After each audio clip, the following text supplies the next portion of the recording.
Bending Fingers Metal Shop on 102.3 WBAB, Long Island's home of rock and roll. Long Islanders and music fans around the world are happy as can be as Dream Theater's new album, Images and Words, has produced a top 10 single. Turn the knob all the way to the right and break it off the radio. It's time for Dream Theater's Pull Me Under. Pull Me Under.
After we did When Dream and Day Unite, which was our first album, what we had hoped to have happen didn't happen, which was we thought after When Dream and Day we would go on tour and we'd have a lot more experience as a live band, but that kind of didn't happen.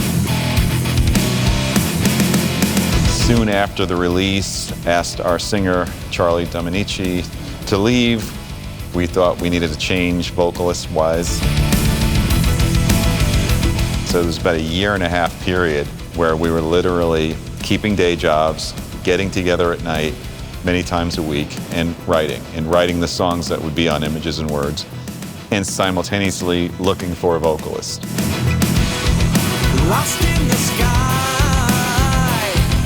clouds roll by and I roll with them. By the time James came in, everything was pretty much ready to go. So what he did, bringing his voice in, just really made these songs that we're writing totally come to completion, come to life, because he not only had the sound that we were looking for as far as his vocal quality, but he had the range and the ability to do anything we wanted to do.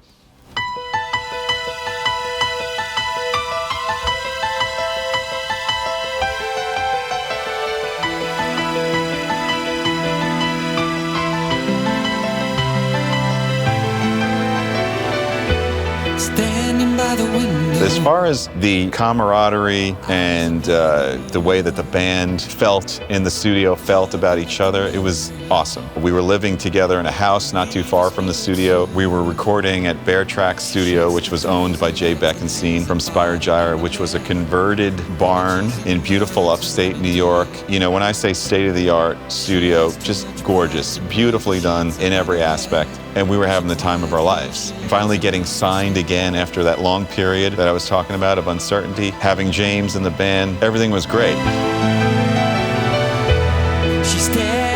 I think the tension came between the producer, David Prater, and some of the guys in the band. Some decisions that the record label was making, for example, not including a change of seasons on Images and Words. We originally planned that for that album to be a double album.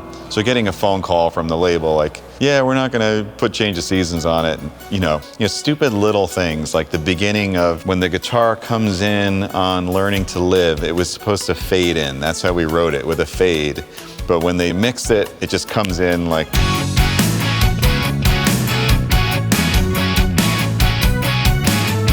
Probably the biggest contentious kind of aspect of the album, and I really love the drum sound on the album, but is how Mike felt about his drums being triggered, the snare drum being triggered, and certain sensitive notes, ghost notes and things like that being translated into full volume notes that weren't.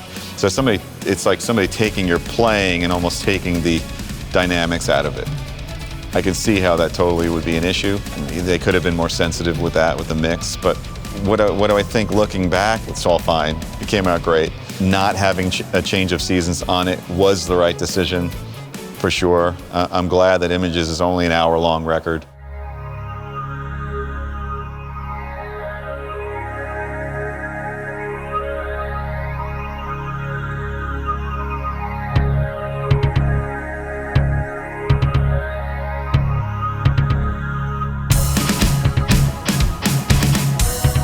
When the album was released, it was a couple of funny things happened. We actually we had no management about 2 weeks before the album came out, and we quickly had to get our friend to jump in as manager.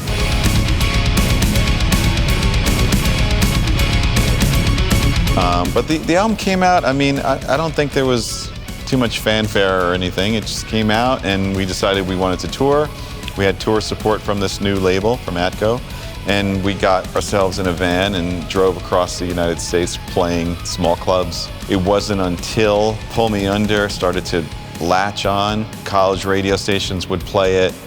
And I think probably because of the musical landscape being so different, when people heard a song like Pull Me Under on the radio, they were like, what is that? And you know, it doesn't sound like anything that's out right now. What band is that?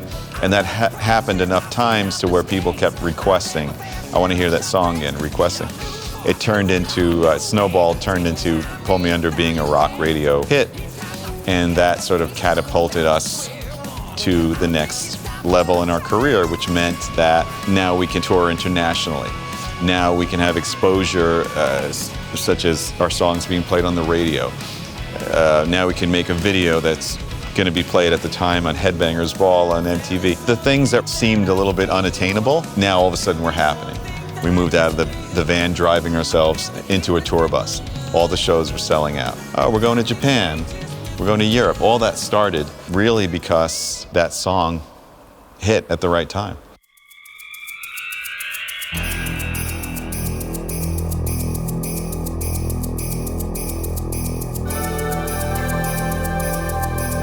A few things about what we learned with not only writing the songs that are on Images, but the way that it was recorded actually sort of stuck with us and had a really deep impact.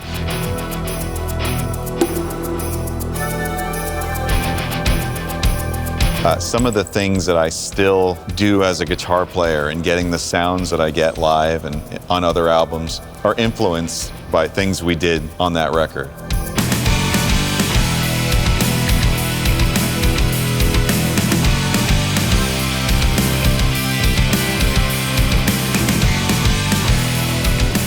Playing songs from various different Dream Theater albums live and seeing the different fan reaction.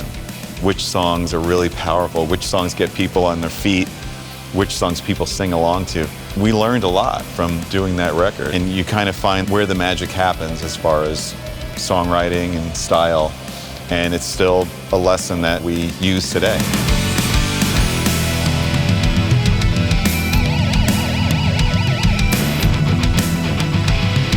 I think that how it's changed is that back then, it was all new, the music was new, the future was uncertain, and people were kind of getting their first taste of who we were as a band. Now, there's history. Now, those songs that we were playing 25 years ago for the first time have meaning to people that were there at that time or discovered the band shortly thereafter.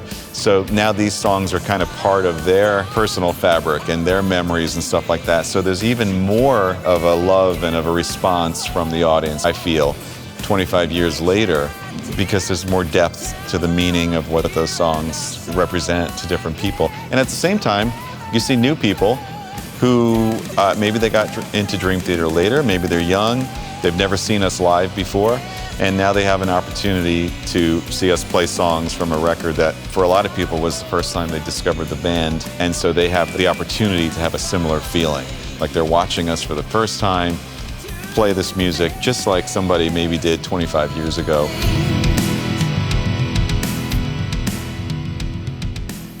It's funny to look at it. I mean, obviously there is a relationship of band to fans type of thing that we always talk about. But the way that I like to look at it is a little differently, where we're just we're all into music, and we're kind of like, we found something in common. You know, we as a band found a style that we like to play together, and the people watching and listening found a band that is the style that they appreciate. I mean, it's very like Captain Obvious here, but I almost look at it more as this sort of, you know, collective experience that we're all just appreciating the music together. And I get that feeling when I'm playing live, especially.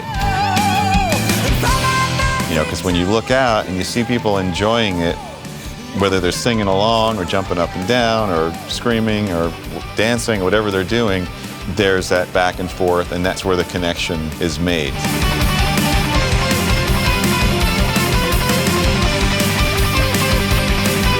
I look at music as being a really powerful force that does that. You know, we're strangers to the people watching, but for some reason there's a mutual connection that particular night. I think that's great. I think that's awesome. I love it. I'm a fan of music myself, of course, so I get it 100%. I've been moved by music. I've quoted lyrics that were meaningful to me. You know, I play guitar because of musicians that were in bands that I looked up to, so I always try to maintain that mentality, especially again, when performing, when you have that responsibility of sharing something that we're all there to enjoy.